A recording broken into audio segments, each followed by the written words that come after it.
आवाज आहे मोठ्याने खुलं शाळेत किती रुपये शिकायचा?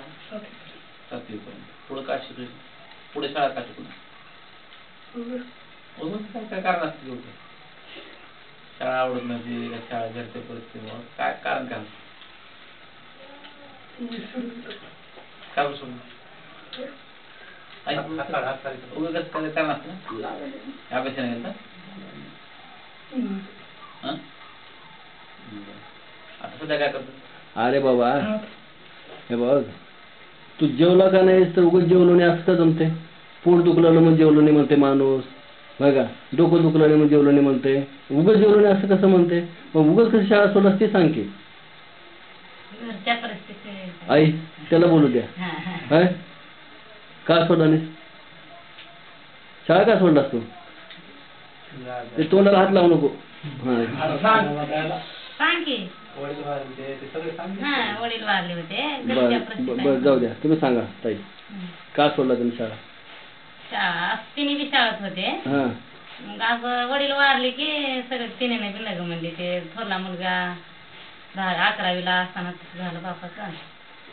मुलीनं 8वी शिकल्या, 9वीला बसली. त्यानं 7वी शिकली. कधी सोडला शाळा? 7वी मध्ये शिकल्या सोडले. मला किती वर्ष झालं? 4 वर्ष झालं. बरं. आणि ती वडील कधी वारले? वडील वारून 3 वर्ष.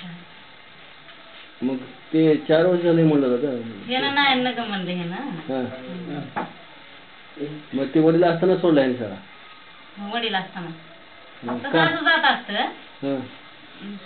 पुन्हा ते वडील वारल्यावर तर नग कसं नग म्हणतात. खरे नक्की कारण काय शाळा सोडायची? तुला काय शाळा आवडत नव्हती का? शिक्षक आवडत नव्हते का? पुस्तक आवडत नव्हते? काय झालं? काय आवडत नव्हतं?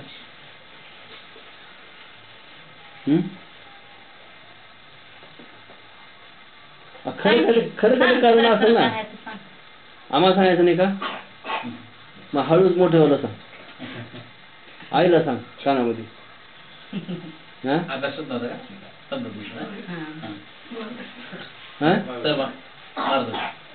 मग सांग ना. सर मारत होते का? मारत होते.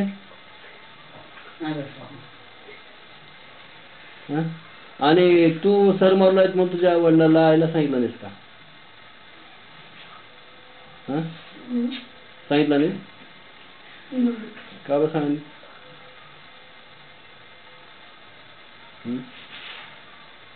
तुम्हाला काय, तुम्ही शाळा ह्यांना सोडून देत असताना तुम्हाला काय कारण सांगितलं?